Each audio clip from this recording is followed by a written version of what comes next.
सब ठीक। चलो, हाँ, तो मैंने एक क्वेश्चन बता रहा था कि why ammonia exist in liquid form.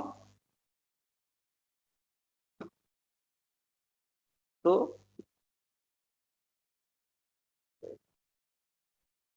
Current नहीं है और यहाँ पर पंखा नहीं है, सब पसीना पसीना हो जाएगा। चलो क्या करें। तो अब हम लोग पढ़ते हैं इस ग्रुप 15 एलिमेंट्स का। आज पढ़ेंगे हम लोग, जो टॉपिक है हमारा वो ग्रुप 15 का हैलाइड्स के बारे में।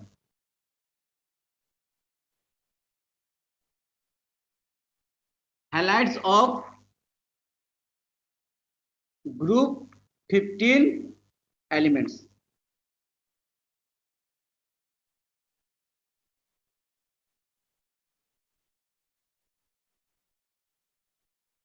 इसको पढ़ेंगे, halides of group 15 elements. Group 15 elements के हैलाइड के बारे में डिस्कस करेंगे। अब इसका टोटली डिस्कस कर लेंगे हम लोग, पॉइंट टू पॉइंट डिस्कस करेंगे जितना इसका हो सकता है सब। तो देखो, पहली बात है, ये कितने तरह का हैलाइड बनाते हैं। जो हैलाइड का मतलब हुआ, हैलाइड क्या है, हैलाइड कहां से आया, हैलोजेन से आया है। हैलोजन से आए हैं। हैलोजन किसको बोलते हैं, वही फ्लोरीन, क्लोरीन, ब्रोमीन, आयोडीन, इसी को हैलोजन बोलते हैं, है ना। इसको जनरली हम लोग जब माइनस फॉर्म में लिखते हैं, जब माइनस फॉर्म में लिखते हैं, जैसे कि एक्स माइनस, तब इसको हम लोग हैलाइड बोलते हैं। यहाँ पर एक्स माइनस मतलब एफ माइनस हो जाएगा, पी एल माइनस हो जाएगा, बी आर माइनस हो जाएगा, ऐसा ना, आई माइनस, इसलिए बोलते ना क्लोराइड, क्लोराइड, ब्रोमाइड, तो इसको हैलाइड बोलते हैं एक्स। अब हो गया हैलोजेंस, तो ये हैलाइड हुआ, तब इसको हम लोग क्या बोले, हैलाइड। अब है कि ग्रुप 15 एलिमेंट्स किस तरह के हैलाइड बनाते हैं। अब यहां पर देखो, अगर मैं बात करता हूं हैलाइड की, तो दो तरह का यहां जनरली हैलाइड बनाते हैं, यानी टाइप्स ऑफ हैलाइड की बात करता हूं। अच्छा, टाइप्स ऑफ हैलाइड, पहले हैलाइड बनते कैसे हैं भाई। हैलाइड बनेंगे सिंपली, अगर एलिमेंट है और मैं हैलोजन के साथ रिएक्ट कराता हूं, इसके साथ, हैलोजन के साथ, हैलोजन बोले तो यहाँ पर X2 मान लो, X2 क्या, X यहाँ पर क्या है, क्लोराइड, क्लोराइड इस तरह से है ना, क्लोराइड, क्लोराइड, ब्रोमाइड, इस तरह के कोई भी हो सकते हैं। अब यहाँ X2 से मैंने डिनोट कर लिया, यानी X2 मतलब F2, Cl2, Br2 इस तरह का, है ना। तो इसके साथ जैसे रिएक्शन कराते हैं तो हमारा क्या बनता है भाई, हैलाइड बनता है। और कितने तरह का हैलाइड बनता है, दो तरह का बना, एक बनेगा EX3 और बनेगा EX5, दो तरह का हैलाइड। इसको हम लोग बोलते हैं ट्राई हैलाइड,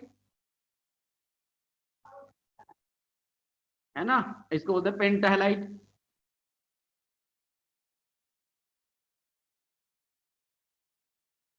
इतना बात तो हमें आया, दो तरह का हैलाइड तो बनता है। अब जो है, दो तरह के हैलाइड का हम लोग अगर थोड़ा सा डिटेल्स में जाते हैं, तो स्पेशली तुम्हारा यहाँ पर देखोगे, जो हैलाइड के बारे में डिस्कस है वो तुम्हारा पेंट, सॉरी, फॉस्फोरस का ही स्पेशल ग्रुप 15 का हैलाइड में डिस्कशन है। कौन सा, फॉस्फोरस वाला। तो ग्रुप 15 का जो हैलाइड के डिस्कशन है वो जनरली मैक्सिमम फॉस्फोरस को लेके ही किया गया है। तो नाइट्रोजन का भी देखेंगे थोड़ा और फॉस्फोरस का। ओके, अब देखो दो तरह का हैलाइड बना। तो मैं अगर हैलाइड की बात करता हूं, कितना मिला हमको, हैलाइड मिले दो तरह का। एक मिला है हमको EX3 टाइप का, और एक मिला है हमको EX5 का, इस तरह का हैलाइड। अब है,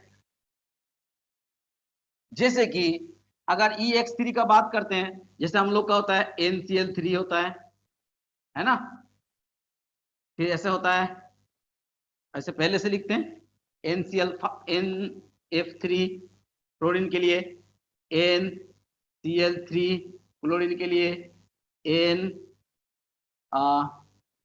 Br3 और NI3, इस तरह का होता है ना। ये ट्राई हैलाइड सिर्फ नाइट्रोजन के लिए हुआ। इस तरह से फॉस्फोरस के लिए हो जाएगा तो PCl3 है ना, सॉरी PF3, ऐसे ही PCl3 सब बन जाएगा, PBr3, ओके, इस तरह PI3। तो ये हुआ ट्राई हैलाइड्स। बाकी नाइट्रोजन और फॉस्फोरस को छोड़ के आर्सेनिक वगैरह किसी का ट्राई हैलाइड्स के बारे में पढ़ना नहीं है। अगर मैं इधर पेंटाइलाइड की बात करता हूं तो पेंटाइलाइड में क्या होगा, पेंटाइलाइड में जैसे नाइट्रोजन के लिए हो जाएगा तो तुम्हारा NCl5 है ना, इस तरह आ जाएगा, और NCl5 NF जो भी लिखोगे, एक मैंने एग्जांपल ले लिया, फिर इस तरह से PCl5 है ना। लेकिन ये NCl5 तुमको देखने को नहीं मिलेगा, ये एग्जिस्ट नहीं करता है, ये बनता नहीं है, जबकि PCl5 या PF5 या PBr5 इस तरह का ये बन जाता है, लेकिन ये नहीं बनता है। इस तरह के सारे के रीजन बताएंगे। अब 2 तरह के हैलाइड का कुछ एग्जांपल देख लीजिए। अब हम लोग थोड़ा सा इस हैलाइड के बारे में थोड़ा देख लें। चलो अब इस नाइट्रोजन के हैलाइड के बारे में थोड़ा सा डिस्कस कर लेते हैं, फिर फॉस्फोरस में आएंगे। अब देखो ये तीनों हैलाइड के बारे में देखें, है ना। नाइट्रोजन के जो NF3, इसकी अगर मैं बात करता हूं तो देखो नाइट्रोजन और 3 फ्लोरीन है। अच्छा, इसके बारे में और थोड़ा पहले बात कर लेते हैं। अच्छा, इस सब का शेप क्या होता है एक्चुअली, ये जितना जो हैलाइड है यहां पर देख रहे हैं, ये सब का अगर शेप की बात करता हूं तो मैं स्ट्रक्चर की बात कर रहा हूं, तो यहां लोन पेयर होता है ना। तो ये कौन सा शेप होता है एक्चुअली, पिरामिडल,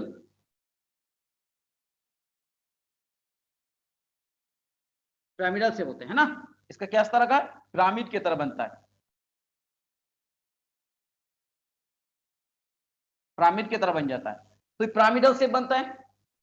तो इसका अगर शेप कभी पूछा गया ट्राई हैलाइड का तो कौन सा शेप होगा, पिरामिडल शेप। और इस नाइट्रोजन का अगर हाइब्रिडेशन पूछा जाता है तो हाइब्रिडेशन कौन सा होगा, sp3, 1 2 3 सिग्मा बॉन्ड, एक लोन पेयर, तो 4 हो गया sp3। इस सब मैं डिटेल्स में डिस्कस नहीं कर रहा हूं, क्योंकि डिटेल्स में डिस्कस करने के लिए तो पूरा 11th में था इसका हाइब्रिडेशन, मैं जस्ट बताते जा रहा हूं। तो ये जो चीज मिला हमको, पिरामिडल शेप मिला, sp3 हाइब्रिडेशन मिला, ओके। अब मैं थोड़ा बात करता हूं इसका स्टेबिलिटी के लिए। अगर ट्राई हैलाइड के मैं स्टेबिलिटी बात करता हूं तो स्टेबिलिटी क्या होगा, स्टेबिलिटी का ऑर्डर देखो, ये जो है ये होता है इस केस में सिर्फ stable, only NF3 is stable, बाकी ये सब जो है स्टेबिलिटी इसका अनस्टेबल होते हैं, ये सब अनस्टेबल होते हैं। अब रीजन क्या है, अगर पूछा जाए भाई कैसे क्यों होता है, तो देखो इसमें जो है नाइट्रोजन जब होते हैं और यहां फ्लोरीन है और इसका स्मॉल साइज है, फ्लोरीन का ही साइज स्मॉल है और नाइट्रोजन के भी साइज छोटे होते हैं, दोनों के छोटा साइज होने के चलते क्या होता है, ये बॉन्ड लेंथ जो है कम होता है। हम लोग जानते हैं ना बॉन्ड लेंथ क्या होगा, किसके ऊपर डिपेंड करेंगे, ये दोनों एटम का साइज के ऊपर डिपेंड करता है, साइज बड़े होंगे तो बॉन्ड लेंथ ज्यादा होगा। अब दूसरा बात है, बॉन्ड लेंथ के साथ इनवर्सली प्रोपोर्शनल कौन होते हैं, बॉन्ड डिसोसिएशन एनर्जी के साथ इनवर्सली प्रोपोर्शनल होते हैं। अगर बॉन्ड लेंथ बढ़ेंगे तो बॉन्ड डिसोसिएशन एनर्जी घटेगा, अगर बॉन्ड लेंथ घटेंगे बॉन्ड डिसोसिएशन एनर्जी बढ़ेगा। अगर इसकी बात करता हूं बॉन्ड लेंथ कम है तो इसका बॉन्ड डिसोसिएशन एनर्जी बहुत ज्यादा है, यानी बॉन्ड स्ट्रांग है, जितना छोटा बॉन्ड उतना स्ट्रांग, उतना बॉन्ड डिसोसिएशन एनर्जी।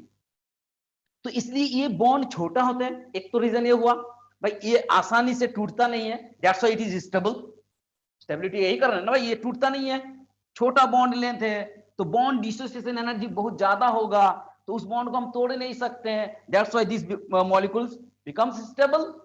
ये मॉलिक्यूल्स इसीलिए, ये मॉलिक्यूल क्या होता है इसीलिए स्टेबल होते हैं, ओके। एक रीजन तो ये बताया, दूसरा रीजन क्या है कि फ्लोरीन के पास होता है इस तरह नॉन बॉन्डिंग इलेक्ट्रॉन, है ना, फ्लोरीन के पास नॉन बॉन्डिंग इलेक्ट्रॉन है 6, यानी 2 4 6 6, है ना, 3 लोन पेयर है। ये नॉन बॉन्डिंग लोन पेयर जो है ये नाइट्रोजन को बैक बॉन्डिंग करते हैं, इसके साथ बैक बॉन्डिंग भी में इन्वॉल्व हो जाता है, नाइट्रोजन के साथ बैक बॉन्डिंग में इन्वॉल्व होते हैं। तो यहाँ पर उतना बैक बॉन्डिंग नहीं होता है क्योंकि नाइट्रोजन के पास कोई वैकेंट डी ऑर्बिटल नहीं है, लेकिन थोड़ा बहुत मान इतना ही मान के चलिए, इसमें बैक बॉन्डिंग उतना इफेक्टिव नहीं होता, नहीं होगा एक्चुअली बोलने, यहाँ पर होगा ही नहीं क्योंकि इसमें ये एक्सेप्ट कर नहीं पाएगा, यहाँ पर नहीं होगा। चलो तो ये यहाँ दूसरे केस में है, मैं बताऊंगा आगे। तो ये बात हुआ स्टेबिलिटी के कारण हुआ। और इस जो NCl3, NBr3, NI3, ये क्लोरीन से ब्रोमीन, ब्रोमीन से आयोडीन का बड़ा साइज बढ़ते जाता है, यानी ये बॉन्ड लेंथ अगर मैं इसकी जगह में रख दूं कौन, अगर मैं रख दूं आयोडीन, तो बहुत ज्यादा बॉन्ड लेंथ हो जाएगा, ऐसे होगा, है ना। अगर मैं बात करते हैं ऐसे हो जाएगा आयोडीन का, तो अगर बॉन्ड लेंथ बढ़ जाएंगे ऐसे, तो बोलो ये बॉन्ड आसानी से टूट जाएगा, यानी स्टेबिलिटी कम, इसलिए ये जनरली एग्जिस्ट नहीं करता है, ये एग्जिस्ट अनस्टेबल होने के चलते कभी तुमको Ni3 ट्राइहेलाइड देखने को। तो ये सारी बात हुआ स्टेबिलिटी के ऑर्डर में समझ में आ गया। तो यानी स्टेबिलिटी के ऑर्डर के बात करूं तो दिस इज द ऑर्डर, ये सबसे स्टेबल है और इधर स्टेबिलिटी घटते जा रहा है। ओके, तो ये मुझे समझ में आया एक चीज, स्टेबिलिटी हुआ। ओके, अब दूसरी मैं बात करता हूं, अगर इसी तरह से फास्फोरस के ट्राइहेलाइड की मैं बात करता हूं, जैसे PF3, इसी तरह से PCl3, मैं दोनों को ले रहा हूं, तो देखो यहां पर क्या होगा, फास्फोरस है और यहां फ्लोरीन भी है छोटा साइज का, और फ्लोरीन के पास एक तो बॉन्ड लेंथ कम है, ऊपर से इसका लोन पेयर जो होगा ये फास्फोरस के खाली D orbital, vacant d orbital में क्या करेंगे, बैक बॉन्ड करता है, बैक बॉन्डिंग होता है। क्या होता है, बैक बॉन्डिंग, मतलब इसके लोन पेयर इसके खाली डी ऑर्बिटल होता है, उस खाली डी ऑर्बिटल में ये डोनेट कर देते हैं। तो क्या होगा, यहां पर बॉन्ड मल्टीप्लिसिटी क्या होता है, बढ़ जाता है। क्या बढ़ता है, बॉन्ड मल्टीप्लिसिटी, एक बॉन्ड तो ये हुआ और बैक बॉन्डिंग के चलते और पार्शियली कुछ बॉन्ड बन जाता है, तो यहां पर बॉन्ड मल्टीप्लिसिटी बढ़ेगा तो ये बॉन्ड क्या होगा, बॉन्ड और स्ट्रॉन्ग बन जाएगा, बॉन्ड बिकम्स स्ट्रॉन्गर। सो इसी के चलते क्या होता है, ये बॉन्ड स्ट्रॉन्ग होने के चलते इसका स्टेबिलिटी फिर इस तरह से बढ़ते हैं। तो दो कारण बता सकते हैं इसके लिए, एक छोटा साइज तो बॉन्ड लेंथ कम, दूसरा बैक बॉन्डिंग, है ना। चलो, नाइट्रोजन में बैक बॉन्डिंग इसलिए नहीं हो रहा था क्योंकि नाइट्रोजन के पास खाली डी ऑर्बिटल नहीं होते। कैसे खाली डी ऑर्बिटल की बात नहीं समझ में आ रहा है, बता रहे, ये नाइट्रोजन का इलेक्ट्रॉनिक कॉन्फ़िगरेशन में 1s2 2s2 एंड 2p3, तो यहां पर 2d नहीं बनता है, 2d ऑर्बिटल नहीं होता है। अब ये नहीं, ये तो क्वांटम में पढ़े हैं, क्या क्यों क्या इसका कारण क्या है।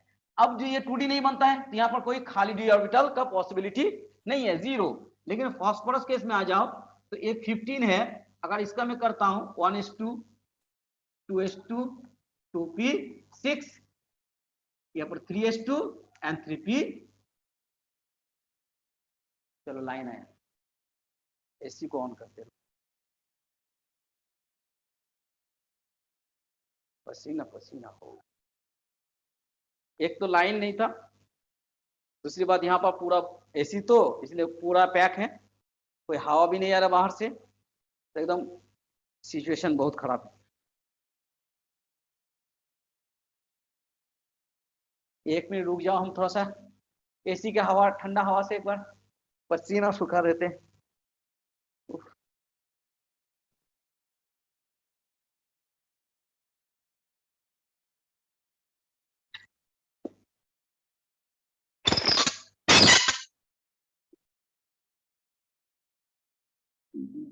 क्या है यार, बहुत सा ब्लॉक हो गया। ओके, क्या करें। ओके, ये बात हुआ तो समझ में आ गया हमको। अब हम लोग दूसरा पार्ट में थोड़ा सा इसका आते हैं कि फास्फोरस पेंटा हैलाइड और फास्फोरस ट्राइहैलाइड में जो देख रहते हैं कि ये क्यों बनता है क्यों बनता नहीं है। ओ, ये मैंने मिटा दिया ना, अच्छा चलो चलो, नहीं बताया। अब देखो, चलो इसमें बता देंगे कि यहां पर NCl3 तो बन रहा है लेकिन NCl5 नहीं बन रहा है, जबकि यहां पर PCl3 बनता है और PCl5 भी बनता है। तो इसका कारण क्या है, इसका कारण सीधा सीधा ये है कि NCl5 की अगर बात करता हूं यहाँ पर ना यहाँ सॉरी मैं बात करता हूं अगर फास्फोरस में, तो फास्फोरस में क्या देखते हैं हम लोग 1s2 2s2 2p3 and 3s2 and 3p ये है। और इसके पास 3d पॉसिबल है जिसमें इलेक्ट्रॉन नहीं है, जीरो है, लेकिन ये 3d यहां पर पॉसिबल है क्योंकि 3 आ गया तो 3d संभव है। जहां 3 आ गया, प्रिंसिपल क्वांटम नंबर 3 आ गया, यानी वहां पर 3d पॉसिबल है, 3d यहां संभव है, तो ये 3d में इलेक्ट्रॉन नहीं, वैकेंट है। तो होता क्या है, पीसीएल 5 कैसे बनता है, देखो अगर मैं बात करता हूं यहां 3p, तो यहां पर कितना इलेक्ट्रॉन है, ए 3p में 3 इलेक्ट्रॉन है, ओके। और यहां एस में कितना है, एस में 2 इलेक्ट्रॉन है, एस का इलेक्ट्रॉन है, पी का इलेक्ट्रॉन, डी क्या है, खाली है, पूरा खाली है। तो ये तीन इलेक्ट्रॉन है फास्फोरस के पास, 3 इलेक्ट्रॉन जो अनपेयर्ड है, सिंगल 3 इलेक्ट्रॉन है। वो सिंगल 3 इलेक्ट्रॉन किसी के साथ बॉन्ड बना लेंगे तो कितना बॉन्ड बनेगा, 3 बॉन्ड बनेगा, क्योंकि भाई ये 3 इलेक्ट्रॉन के लिए ये एक एक इलेक्ट्रॉन को ले सकता है, इसीलिए आराम से PCl3 बन जाता है। 3 क्लोरीन आएगा, 3 क्लोरीन आएगा, 3 इलेक्ट्रॉन दे देगा, PCl3 बन जाएगा। ओके, इतना क्लियर है। लेकिन PCl5 कैसे बनता है, अब ये जो है ये एक ग्राउंड स्टेट की बात हो रहा है। अब जब ये एक्साइटेड स्टेट में जाते हैं तो क्या होता है, इसका इलेक्ट्रॉनिक कॉन्फ़िगरेशन, ये इलेक्ट्रॉन 2s से यहां पर शिफ्ट कर जाता है ना, वहां पर इलेक्ट्रॉन शिफ्ट कर जाता है। तो कैसे इलेक्ट्रॉन शिफ्ट करता है, यहां हो गया एक, अब यहां भी हो गया तुम्हारा एक, यहां तो 3 है, ये है, और डी में चला गया एक इलेक्ट्रॉन। तो क्या इलेक्ट्रॉन 1 2 3 4 5, तो 5 एम्पीयर इलेक्ट्रॉन बन गया, 1 2 3 4 5, तो 5 एम्पीयर बन गया। अब हो सकता है क्या, अब 5 क्लोरीन आ जाएगा और 5Cl बना लेगा। 5 क्लोरीन ने अपना एक एक करके इलेक्ट्रॉन दे दिया और कोवेलेंट बॉन्ड बना लिया, 5 कोवेलेंट बॉन्ड बन गया, 1 2 3 4 5, ठीक है। तो इसको मैं ऊपर में दिखा रहा हूं और थोड़ा सा साफ करके इधर दिखा रहा हूं,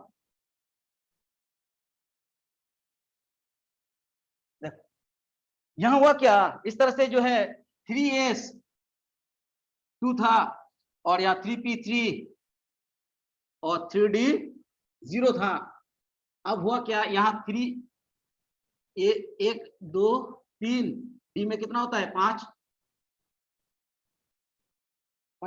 यहां पर एक इलेक्ट्रॉन, अब क्या हुआ, इसका एक इलेक्ट्रॉन यहाँ शिफ्ट, यहाँ 2 इलेक्ट्रॉन था, यहाँ एक एक करके था, या खाली था। अब एक्साइटेड इसमें यहां से एक इलेक्ट्रॉन यहाँ शिफ्ट कर गया,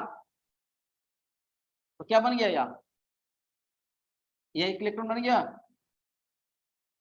यहाँ तो 3 इलेक्ट्रॉन है और यहाँ पर एक electron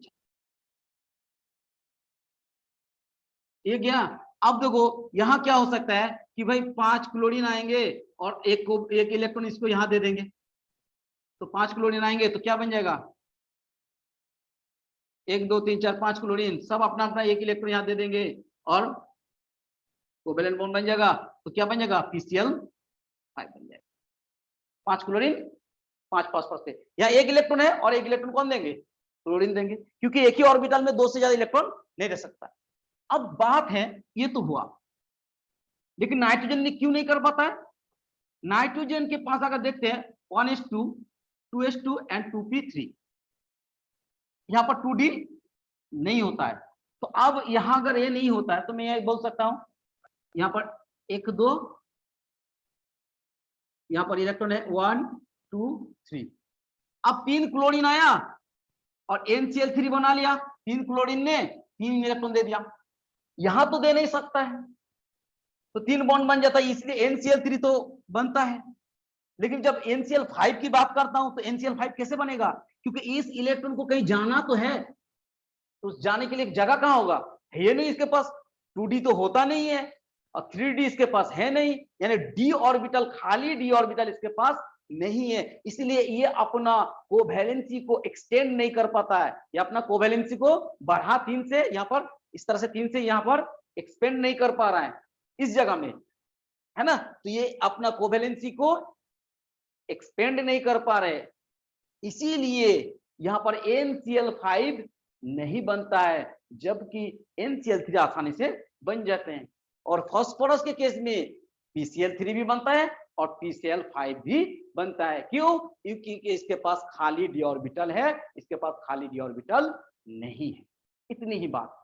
due to vacant d orbital, due to vacant d orbital of phosphorus, और ड्यू टू क्या बोलेंगे, unavailable of vacant d orbital. तो ये बात हो गया, है ना। तो हम लोग इससे सीधा सीधा समझ गए कि PCl5 बनता है, लेकिन NCl5 क्यों नहीं बनता है। तो सिर्फ एक बात करेंगे कि उसमें खाली d ऑर्बिटल फास्फोरस के केस में होता है, जिसके कारण फास्फोरस अपने कोवेलेंसी को बढ़ा सकता है। अब देखो बात यहां हो, अब हम लोग थोड़ा सा इसका दोनों हैलाइड का, अगर मैं स्टेबिलिटी की बात करता हूं, अगर मैं बात करता हूं penta halide which is more stable, एक है पेंटा हैलाइड यानी EX3 और EX5 की में अगर स्टेबिलिटी, अब ये दोनों में स्टेबिलिटी कौन स्टेबल होगा, तो याद रखो EX3 is more stable than EX5। Tri halide generally pentahalide से ज्यादा स्टेबल होता है। जैसे कि अगर मान लो PCl3 और यहां मैं बात कर रहा हूं PCl5, so which is more stable? PCl3। Try halide ज्यादा स्टेबल होता है इस केस में। ओके, अब इसी कारण इसमें क्यों होता है, इसका कारण है, इसका अगर मैं स्ट्रक्चर में जाता हूं इसके अंदर, तो किस तरह के स्ट्रक्चर मिलते हैं। P देखो फास्फोरस है तो इस तरह का स्ट्रक्चर मिलता है उसका, एक इस तरह से एक ट्राइगोनल प्लेन मिलता है और इसके ऊपर परपेंडिकुलर दो फास्फोरस मिलता है।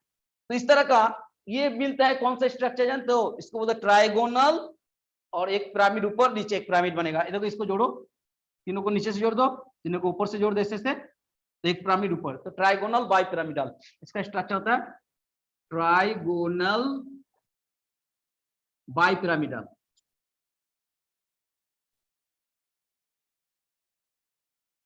अब ट्राइगोनल बाई पिरामिडल है, अब देखो इसमें है क्या, इसका अगर हाइब्रिडेशन देखते हैं तो कितने सिग्मा बॉन्ड है, 1 2 3 4 5, कोई लोन पेयर नहीं है, तो 5 सिग्मा बॉन्ड के लिए यहां हो जाएगा sp3, 4 हो गया एंड तो इसका हाइब्रिडेशन हो गया sp3d। अब बात है इस बॉन्ड दोनों जो ऊपर नीचे है परपेंडिकुलर, इसको बोलते हैं एक्सियल बॉन्ड, एक्सियल बॉन्ड, और जो तीन प्लेन पे हैं इसको हम लोग बोलते हैं इक्वेटोरियल बॉन्ड।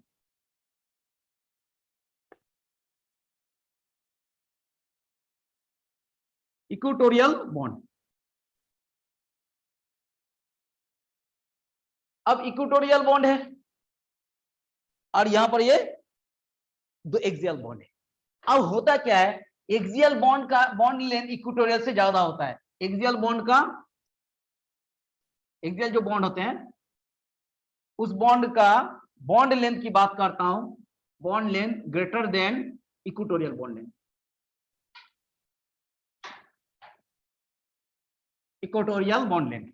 इस एक्सियल बॉन्ड ये थोड़ा ज्यादा लंबा होता है, तो ये बॉन्ड अगर बॉन्ड लेंथ ज्यादा हो गया फिर वो बॉन्ड क्या होगा, वीक बनेगा, कमजोर बन जाएगा, ये आसानी से टूट जाएगा। तो ये दोनों बॉन्ड आसानी से टूटता है, इसीलिए PCl5 को थोड़ा सा हिट कर दो, PCl5 को थोड़ा सा हिट करने से, ये हिट करने से क्या बनता है, एक तो PCl3 बन जाएगा, ये PCl3 ये टूटता नहीं है, ये दोनों बॉन्ड टूट के बन जाएगा Cl2 क्लोरीन गैस। तो आ रही बात समझ में, PCl5 टूट के किस लिए PCl3 या Cl2 में बदल जाता है, क्योंकि इसके जो बॉन्ड होते हैं 5 बॉन्ड में से 2 बॉन्ड जो होते हैं वो लंबा होने के चलते ये बॉन्ड आसानी से ब्रेक कर जाता है, ये 2 टूटेगा तो Cl2 बनेगा, बाकी इस तरह से रह जाएगा PCl3, है ना। तो ये इस तरह, इसलिए यहां पर इन जनरल देखोगे इसमें अपना ट्राइहैलाइड जो है पेंटाहैलाइड से थोड़ा सा ज्यादा स्टेबल होता है।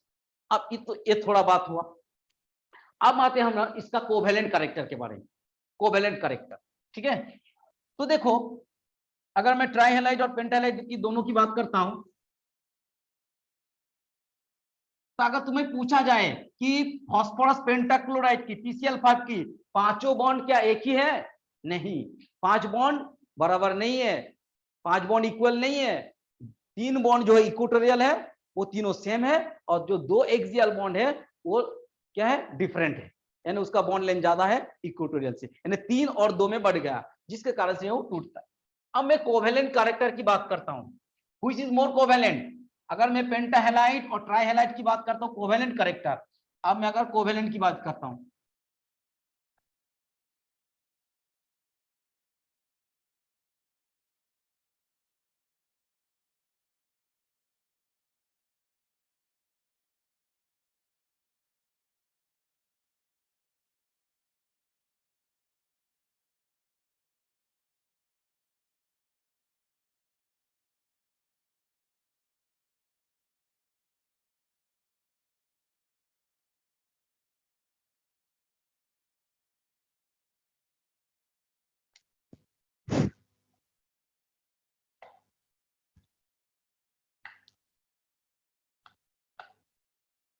तब तो साउंड नहीं हुआ, तो रिकॉर्डिंग हुआ।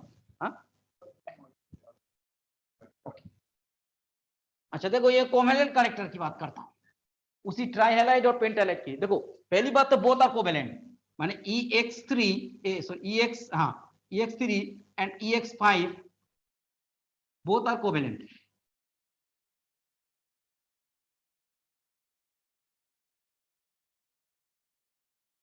बोथ आर कोवेलेंट, तो बोथ आर कोवेलेंट हो। अब सवाल है कि कौन ज्यादा है कौन कम है, यानी कोवेलेंट कैरेक्टर में अगर मैं बात करता हूं किसका कोवेलेंट कैरेक्टर ज्यादा है और किसका कम है, तो यानी EX5 जो होते हैं इसका कोवेलेंट कैरेक्टर EX3 से ज्यादा होते हैं, यानी PCl5 is more covalent then PCl3। अगर रीजन पूछा जाए व्हाई, तो यहां पर 5 कोवेलेंट बॉन्ड है, 5 कोवेलेंट बॉन्ड है ना भाई यहाँ, तो 5 कोवेलेंट बॉन्ड के चलते यहां पर एक होता है क्या कि फास्फोरस का अगर ऑक्सीडेशन स्टेट देखोगे 5 क्लोरीन के चलते, इसमें फास्फोरस का ऑक्सीडेशन स्टेट होता है +5, यहां पर होता है +3, है ना, 5 क्लोरीन, तो 5 माइनस, तो इसका +5, तो +5 होने के चलते, इस +5 होने के चलते इसका पोलराइजेशन पावर जो होता है ज्यादा होता है। क्या होता है?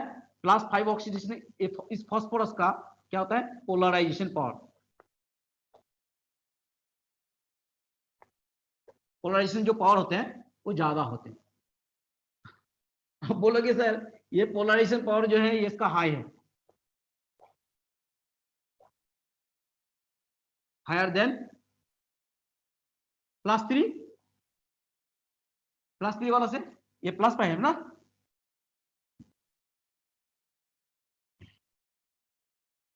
+5 इज हायर देन +3। यहां पर जो फास्फोरस +5 है इसका पोलराइजेशन पावर इस फास्फोरस +3 से ज्यादा है।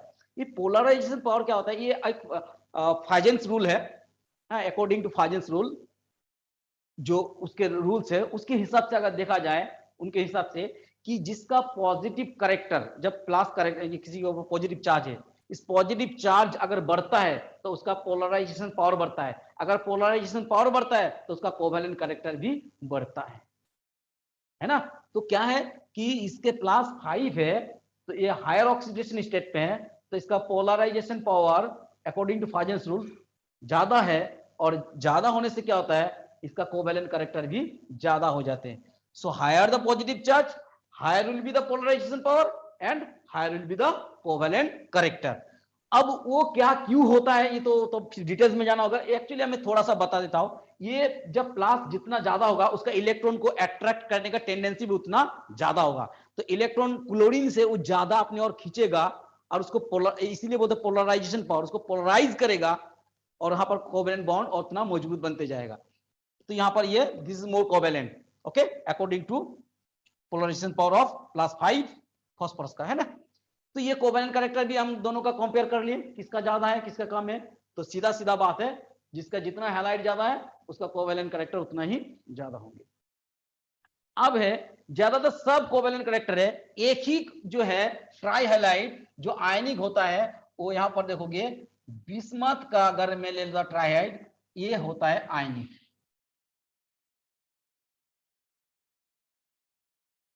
ये आयनिक करेक्टर होते हैं। बाकी जनरली सब ट्राइहैलाइड जो है, सारे के सारे ट्राइहैलाइड जो है वो तुम्हारा है क्या बोले, कोवेलेंट। ओके, ये आयनिक होते हैं।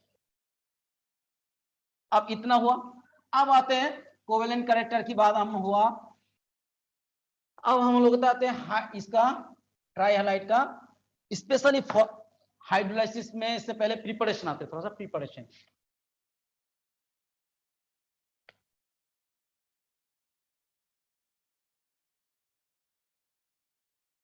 ट्राइहैलाइड का प्रिपरेशन अगर देखते हैं तो देखोगे यहां पर तुम्हारा जो ट्राइहैलाइड है, एक्चुअली यहां पर जैसे फास्फोरस का ही स्पेशली डिस्कशन है, तो P4 है। अगर मैं ये प्रिपरेशन इसका बात करता हूं, PCl3 का, इसका है तुम्हारे सिलेबस में। तो P ये कहां से बनता है, ये व्हाइट फास्फोरस, व्हाइट है, व्हाइट फास्फोरस है।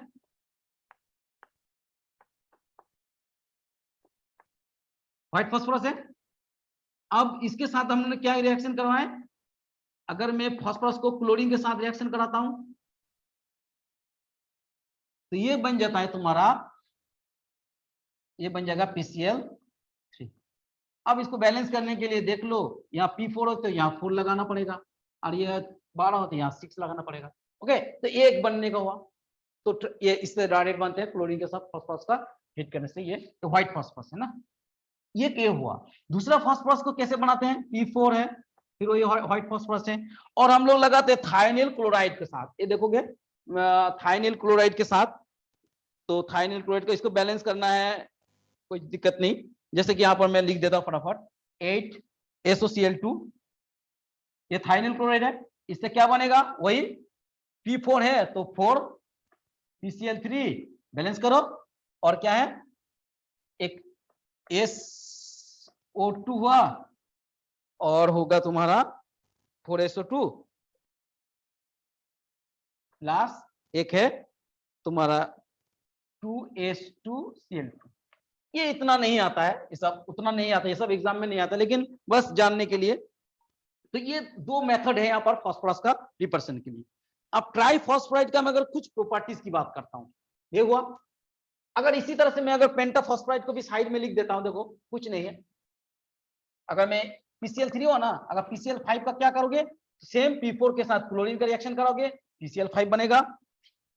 देखो PCl5 का लिख देता हूं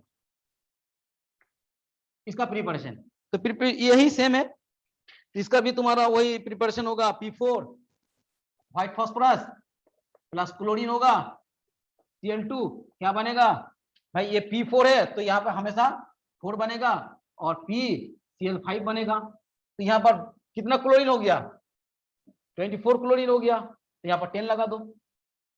नहीं 20 क्लोरीन हुआ तो यहाँ पर 10 लगा दो, तो 20 क्लोरीन हो गया, तो बैलेंस हो गया। ये एक PCl5 बन गया।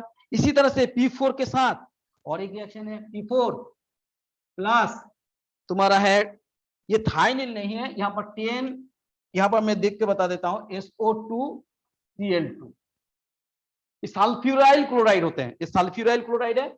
इससे बनता है तुम्हारा 4 PCl3 sorry PCl5 plus 10SO2 है ना, 10S।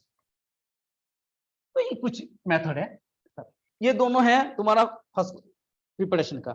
अगर ये तो हम बता रहे हैं 100% ये नहीं आता है इन जनरल शॉर्ट में, ये या तो ये दोनों में से एक आता है, ये कभी नहीं आता है, ठीक है। अब ये हुआ तुम्हारे प्रिपरेशन का। अब मैं बता रहा हूं थोड़ा सा प्रिपरेशन के बाद कुछ प्रॉपर्टीज की बात कर रहा हूं, है ना, प्रॉपर्टीज दोनों का।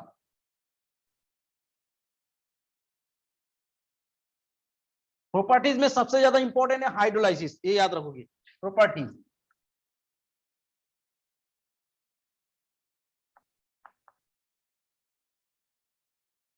प्रॉपर्टीज, तो प्रॉपर्टीज से सबसे पहले प्रॉपर्टीज में जो हम लोग डिस्कस करते हैं वो एक्चुअली हाइड्रोलाइसिस का। तो हाइड्रोलाइसिस देखो, ये बहुत इंपॉर्टेंट है हाइड्रोलाइसिस का, this is the very important. Hydrolysis ई से एग्जाम में क्वेश्चन आते हैं। अब देखो ये हाइड्रोलाइसिस मतलब क्या है? हाइड्रोलाइसिस का मीनिंग होता है भाई कुछ नहीं, रिएक्शन विद वाटर। क्या है? Reaction with water.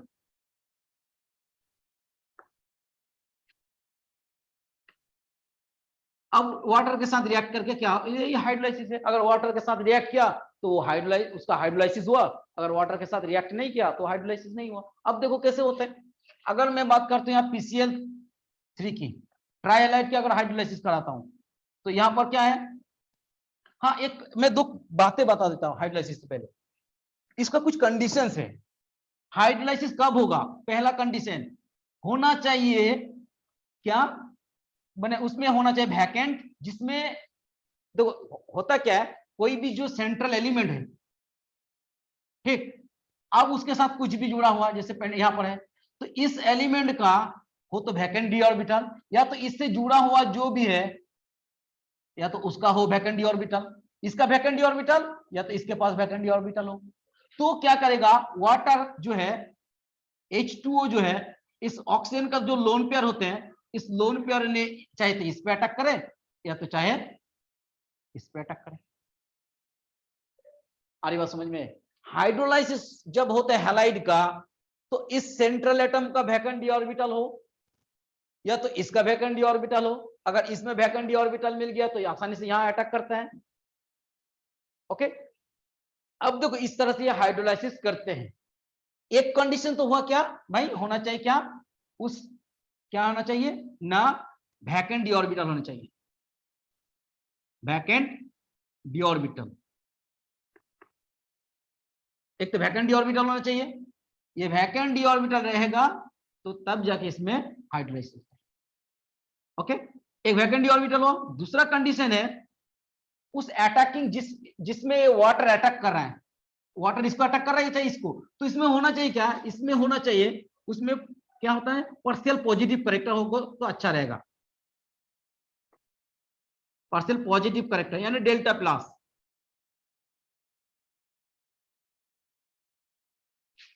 है ना, पार्शियल पॉजिटिव करेक्टर होना चाहिए, यानी हल्का सा उसमें पॉजिटिव चार्ज रहेगा तो इसमें क्या करो आसानी से लोन पेयर इसको अटैक करेगा। तो हाइड्रोलाइसिस होने के ये कंडीशन है, एक वैकेंट डी ऑर्बिटल हो या तो एक क्या होगा तुम्हारा पार्शियल पॉजिटिव करेक्टर हो। अब आते हैं हम लोग हाइड्रोलाइसिस में। अगर मैं PCl3 का हाइड्रोलाइसिस कराता हूं, PCl3 किसके साथ रिएक्शन कराऊंगा, वाटर के साथ, है ना, क्या बनेगा सर, सीधा सीधा ये बन जाएगा, क्या बनेगा ना, H3PO3 प्लस 3HCl, सीधा सीधा। अब इसका नाम है फॉस्फोरस एसिड। क्या नाम है, फॉस्फोरस एसिड। ये फॉस्फोरस एसिड बनता है। अब देखोगे मैं एक चीज बता रहा हूं, अब इसका अगर मैकेनिज्म कैसे बनता है तो ये सिंपल सा बात है। यहां अगर मैं लिखता हूं P और यहां मैं लिखता हूं क्लोरीन 3, जो पिरामिडल शेप की तरह होता है ना, पिरामिडल शेप है, इसके पास रहता है लोन पेयर, है ना। अब देखो फॉस्फोरस के पास क्या होता है, इसके पास रहता है वैकेंट डी ऑर्बिटल,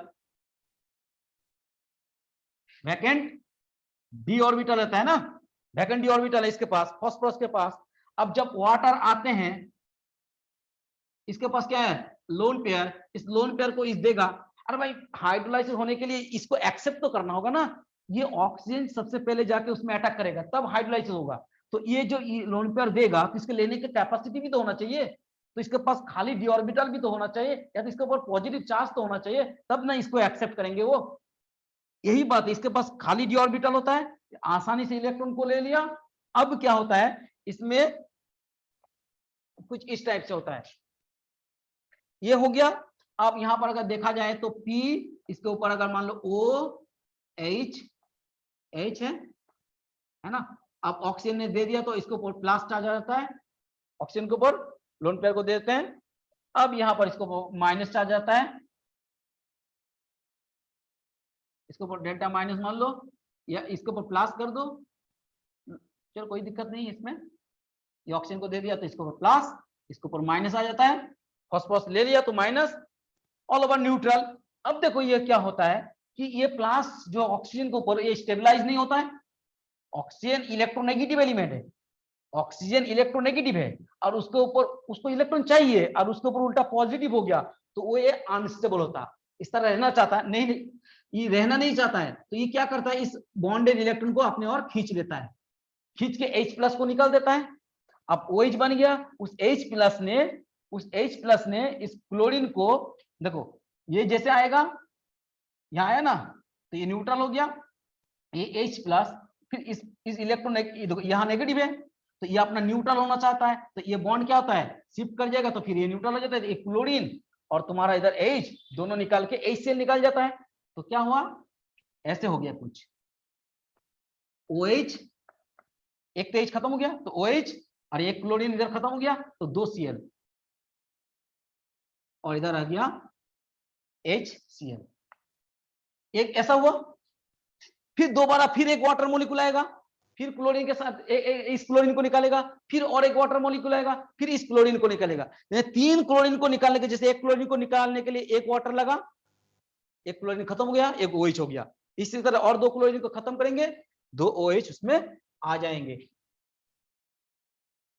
तो कैसे होगा, देखो यानी फाइनली अगर मैं देखूं तो ये तीनों क्लोरीन को रिप्लेस करने के लिए फाइनली आ जाएगा, और 2 बार करेंगे 2H2O, तो ये आ जाएगा POH एंड POH प्लस और 2HCl, पहले देखिए HCl निकल गया था, तो कुल मिला के 3HCl हो, जो मैंने पहले दिखा था। देखो आप बोलोगे सर ये जो है ये यही है, नहीं, हर मैक्सिमम तुमको कहीं पढ़ाने वाले या कहीं भी तुम ये करोगे तो बोलेगा यही जो है, देखो H3 और PO3, H3 PO3, ये H3 और PO3 नहीं है, ये है POH और होल 3, और ये कभी बराबर नहीं है H3 PO3 के। अब कैसे, ये जो ये है 3 OH ग्रुप एक ही फास्फोरस के ऊपर अनस्टेबल है, तो ये आसानी से टूट जाता है और इसमें ये बन जाता है, टूटता मतलब रीअरेंज होते हैं, एक्चुअली रीअरेंजमेंट होते हैं, तो रीअरेंज होके H3 PO3 बनाते हैं। देखो अब कैसे रीअरेंज होते हैं, अब देखो यहाँ पर P इसके स्ट्रक्चर में दिखा रहा हूं, तो P डबल बॉन्ड O, एक H और इधर एक OH लगा दो, OH हुआ, तब एक और कितना बचा, ऑक्सीजन और एक ऑक्सीजन है ना, एक मिनट, ये एक OH है और 3 ऑक्सीजन है, एक हाइड्रोजन और एक हाइड्रोजन लगा दो, तो इस तरह का स्ट्रक्चर बना लेते हो रीअरेंज होके H3PO3, है ना, तो ये स्ट्रक्चर बनता है H3PO3। ओके ओके, इसको फास्फोरस एसिड बोलते हैं। तो ये रीअरेंज होते हैं, लेकिन ये रीअरेंज होके इस फॉर्म में आते हैं, लेकिन अक्सर सबको सुनने को मिलेगा, कहीं भी सुनोगे कि बोलेंगे दोनों सेम चीजें, नहीं, यहाँ पर तीनों OH था जो अनस्टेबल है, हम लोग जानते हैं एक ही एलिमेंट को ऊपर 3 OH जो है वो नहीं रह सकता, इसीलिए ये रीअरेंज होके 2 OH एक डबल बॉन्ड हो ऑक्सा एसिड बना लिया। ओके, तो ये बना। अब बात है, ये तो हमारा PCl3 का हाइड्रोलाइसिस देख लिए, उसका मैकेनिज्म भी सीख गए। अब आते हैं दूसरा,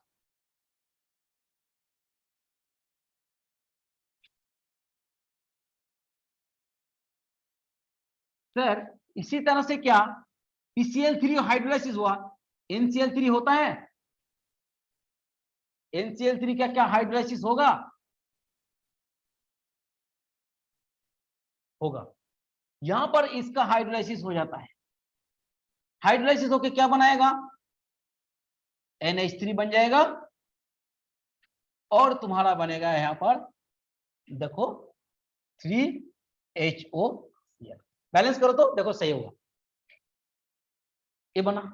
अब बोलोगे सर इसमें प्रोडक्ट क्यों इस तरह से डिफरेंट प्रोडक्ट आ जा रहा है, इसका रीजन देखो, नाइट्रोजन के पास तो वैकेंट ऑर्बिटल नहीं है, लेकिन क्लोरीन के पास वैकेंट ऑर्बिटल है। मैंने बताया था ना, 2 कंडीशन है, ये तो इसके पास वैकेंट हो या तो इसके पास। अब देखो यहां पर जब वाटर आते हैं तो वाटर का एक्चुअली अटैक कहां होता है, इस क्लोरीन के ऊपर होता है, ठीक है। इस क्लोरीन के होने के चलते यहाँ पर होता क्या है, इस क्लोरीन को ये फिर एक करके ले जाते हैं और उसके बदले एक एक करके इसमें हाइड्रोजन ऐड होते जाते हैं। देखो कैसे होता है, मैं थोड़ा सा इसको दिखा देता हूं। यहां देखो O है, H है, H। जब इस लोन पेयर ने यहां पर अटैक करता है और इसमें क्या होता है कि ये इसमें जब इसको अटैक करने के बाद क्लोरीन यहां से बाहर होते हैं और साथ साथ उसी समय में जब हाइड्रोजन तुम्हारा नाइट्रोजन के ऊपर अटैक करता है। अब इसमें इलेक्ट्रोनेगेटिविटी का डिफरेंस ऑलमोस्ट सेम है, तो कोई पोलैरिटी इसमें दोनों का बराबर होता है। मतलब ये अगर थोड़ा सा पॉजिटिविटी, मतलब दोनों में इलेक्ट्रोनेगेटिविटी का डिफरेंस नहीं है, नहीं के बराबर, तो कोई यहाँ पर पार्शियल पॉजिटिव कैरेक्टर नहीं आता है। इसका वैकेंट डी ऑर्बिटल है जिसके कारण से इस इलेक्ट्रॉन को ये ले सकता है ना। अब जब लेगा तो इसमें कैसे होगा, थोड़ा दिखा देते हैं। इसको अटैक कर दिया, चलो अब मैं यहां दिखाता हूं। अब होगा क्या, नाइट्रोजन है भाई, इसमें 3 क्लोरीन है। अब एक क्लोरीन में तो ऐसे जुड़ गया, ये डेल्टा प्लस हो जाता है ना। और जब इलेक्ट्रॉन इसको देगा तो डेल्टा प्लस हो जाएगा, ये डेल्टा माइनस होता है। इलेक्ट्रॉन ले लिया, तो इसको प्लस भी बोल सकते हो डायरेक्ट, ये प्लस कर दो, इसको माइनस कर दो, ये हुआ। अब ये इसके बाद इसको फिर ये न्यूट्रल करेगा, फिर H जाएगा, ये H क्या होता है, फिर ये तब क्या होगा, देखो ये इसको दिया तो एक H निकल गया, तो HOCl रहा, HOCl। अब ये HCl बाहर चल जाते हैं, तो हुआ क्या, नाइट्रोजन के ऊपर एक हाइड्रोजन ऐड हो जाता है और एक Cl आता है, एक Cl और आता है, और इधर क्या निकला, HOCl। देखो HOCl को ले लिया। तो इस तरह से यहां पर तुम्हारा एक एक करके यहां निकालते जाते हैं। तो यहां पर जो निकालने का है एक HCl, इसी तरह 3 बार होगा तो 3 बार 3 HOCl निकलेगा, हाइपोक्लोरस एसिड, और 3 हाइड्रोजन जुड़ते जाएंगे तो अमोनिया बनेगा। तो इस तरह का, इसमें उतना मैकेनिज्म का कोई जरूरत नहीं है, तो ये एक्चुअली बनता इस टाइप से है ना। तो अमोनिया का हुआ। अब इसमें एक और चीज है कि अगर NF3 ले सर, इसका अगर वाटर के साथ रिएक्ट कराएं तो क्या ये हाइड्रोलाइसिस होगा, तो नो रिएक्शन, यहां पर कोई हाइड्रोलाइसिस नहीं होगा। अब रीजन ये है कि मैंने जो क्राइटेरिया बताया था, कंडीशन कुछ था कि नाइट्रोजन और या तो उसके साथ जो अटैच हैलाइड है, दोनों में से किसी भी एक का डी ऑर्बिटल होना चाहिए खाली, ना तो इसमें vacant, no vacant d orbital, no vacant d orbital. इसकी बात करो तो इसमें भी नो वैकेंट डी ऑर्बिटल, दोनों में वैकेंट डी ऑर्बिटल नहीं है। और दूसरी बात है, ये बॉन्ड जो होते हैं बड़ी स्ट्रॉन्ग बॉन्ड होते हैं, तो ब्रेक भी नहीं करना चाहता है, तो ये फाइनली कोई किसी भी तरह से इसमें हाइड्रोलाइसिस नहीं हो पाते। तो याद रख लो कि NF3 का हाइड्रोलाइसिस नहीं होते, जितने सारे ट्राई हैलाइड है उनमें से NF3 का हाइड्रोलाइसिस नहीं होते। लास्ट एक और पार्ट है छोटा सा कि पेंटा हैलाइड का हाइड्रोलाइसिस में थोड़ा बता देता हूं।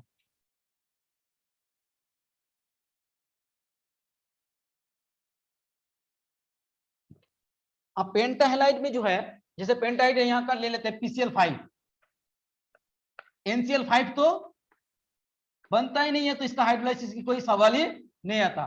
तो PCl5 का हाइड्रोलाइसिस देखते हैं। तो PCl5 को अगर हाइड्रोलाइसिस मतलब वाटर के साथ रिएक्ट करते हैं तो फास्टली क्या होते हैं, 1 मॉलिक्यूल वाटर के साथ ये रिएक्ट करके क्या बनाते हैं, ये बन जाता है तुम्हारा H3, 1 मिनट, ये बनाते हैं POCl3 प्लस, देख लो एक बार, और क्या बचा, P1 हुआ, PO1 हुआ, O या 3 Cl है, बचा कितना, 2 Cl ना, यानी 2 Cl 2 HCl, तो 2 HCl निकल गया है ना। अब देखो बैलेंस कर लोगे, इसमें जो इसका अगर थोड़ा सा स्ट्रक्चर देखते हैं तो कोई इस तरह का स्ट्रक्चर है, ये इसका स्ट्रक्चर है ना। अब जो है इसको हम लोग क्या नाम बोलते हैं, इसको नाम बोलते हैं फॉस्फोरस ऑक्सी ट्राइक्लोराइड भी बोलते हैं ना। अब ये जो है इसको फर्दर हाइड्रोलाइसिस करते हैं, फिर से अगेन हाइड्रोलाइसिस करेंगे, तो इस तरह से ये बन जाता है H3PO4 प्लस 3H, इस तरह का है। देख लो यहाँ पर तब 3 लगेगा, तीनों को निकालना है। हाँ 3 6 हाइड्रोजन, ठीक है।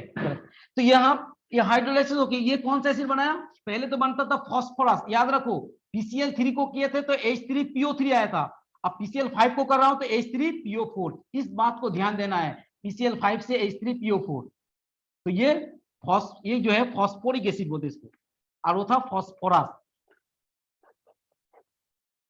Phosphoric acid. और एक चीज गौर करने की वाली बात है कि फास्फोरस का ऑक्सीडेशन स्टेट जो है वो बदलता नहीं है, देखोगे 1 2 3 यहाँ पर यहाँ +5 है तो यहाँ भी +5, यानी हैलाइड भी जो ऑक्सीडेशन स्टेट रहेगा उसका हाइड्रोलाइसिस प्रोडक्ट में भी वही ऑक्सीडेशन स्टेट रहेगा, यहाँ भी +5 है। देखो इसको भी तोड़ के देख लो, P+1O और यहाँ पर कितना है फास्फोरस, इसमें तो कितने ऑक्सीजन है 4, तो 1 हुआ, 2 हुआ, 3 हुआ, 4 हुआ, ये हो गया H3PO4। तो देखो ये जो है फास्फोरिक एसिड, ये -1 यहां से मिलेगा, -1 यहां से, -1 यहां से, तो 3 हो गया, -3 हुआ, और यहाँ पर -2, तो यानी टोटल यहाँ -5 हुआ, तो इसके ऊपर +5, तो यहाँ भी +5। ये सब जो ऑक्सीडेशन स्टेट कैलकुलेट कैसे कर रहे हैं, ये तो 11 में था, इसको बताने जाएंगे तो ये टॉपिक ही छूट जाएगा, है ना। तो देखो हर प्रोडक्ट में जो हैलाइड में था उसका हाइड्रोलाइज प्रोडक्ट में भी सेम ऑक्सीडेशन स्टेट रहेंगे। ये एक इन जनरल दो एक एक्सेप्शनल मिलेगा, लेकिन ये ज्यादातर नहीं है। अब सवाल है कि इसमें यह कैसे हाइड्रोलाइसिस होते हैं, इसमें भी वही डायरेक्ट वाटर यहां पर अटैक करते हैं ऑक्सीजन, तो उसका उतना मैकेनिज्म अब जाना नहीं है, तो इतना याद रख लो, इसका हाइड्रोलाइसिस आराम से होता है, सिर्फ हाइड्रोलाइसिस नहीं होता है किसका, ये याद रख लो NF3 का हाइड्रोलाइसिस नहीं होता है, बाकी सबका हाइड्रोलाइसिस हो जाते हैं, ठीक है। तो ये हाइड्रोलाइसिस गया।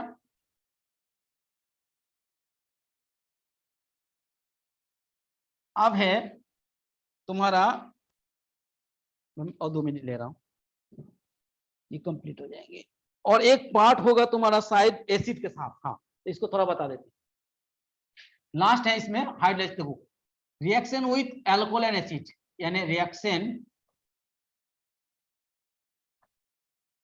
विथ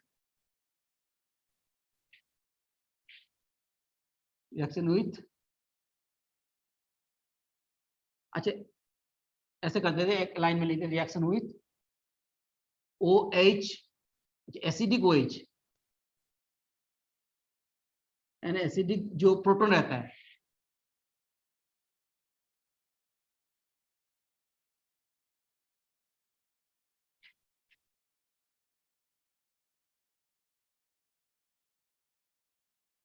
ठीक है, एसिडिक जहां प्रोटॉन मिलेगा, यानी एसिडिक प्रोटॉन जैसे जहां ऑक्सीजन के साथ जो प्रोटॉन रहता है, यानी रिएक्शन विथ एसिडिक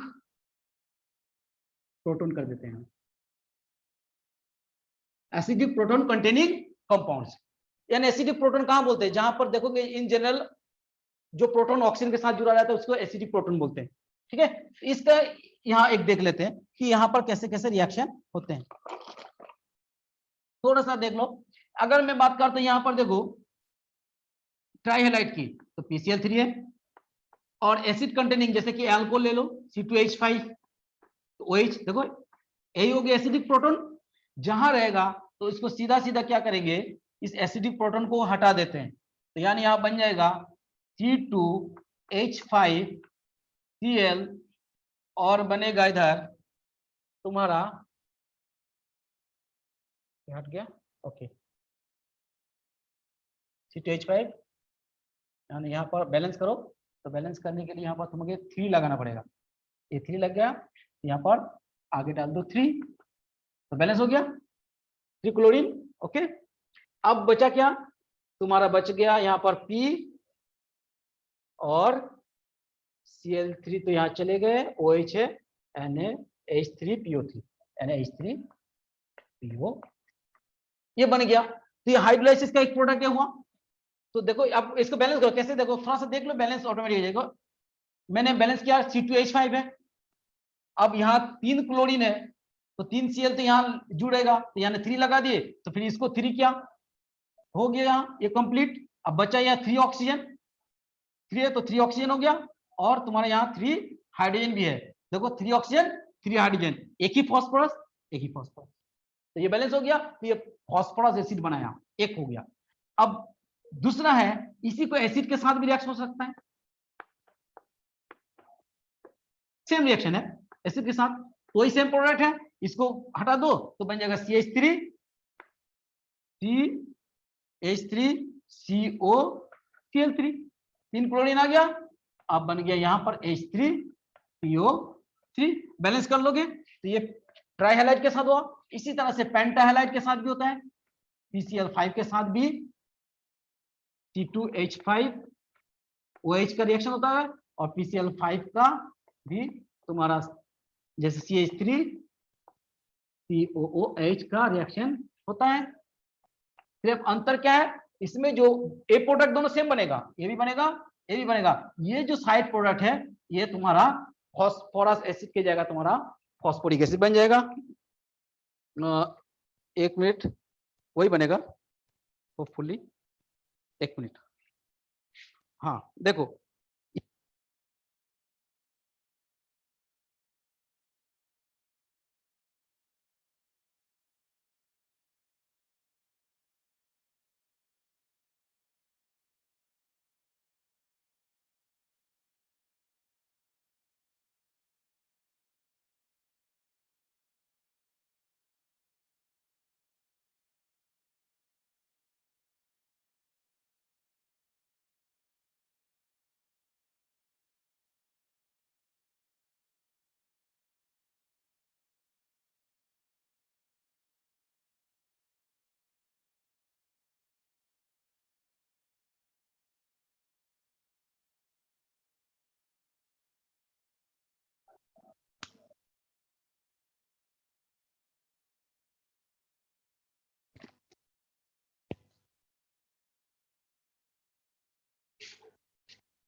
हाँ अच्छा, बैटरी खत्म हो गया था, और POCl3 हो गया।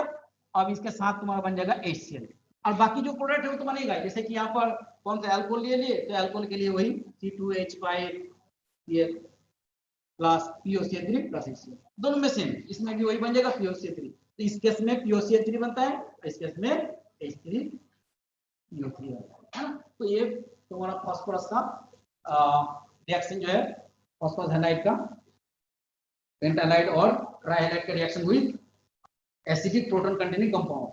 ठीक है, तो ये तुम्हारा ये था, और छोटी मोटी 2-1 रिएक्शन आ जाएगा तो नेक्स्ट क्लास में कर देंगे, है ना। चलो।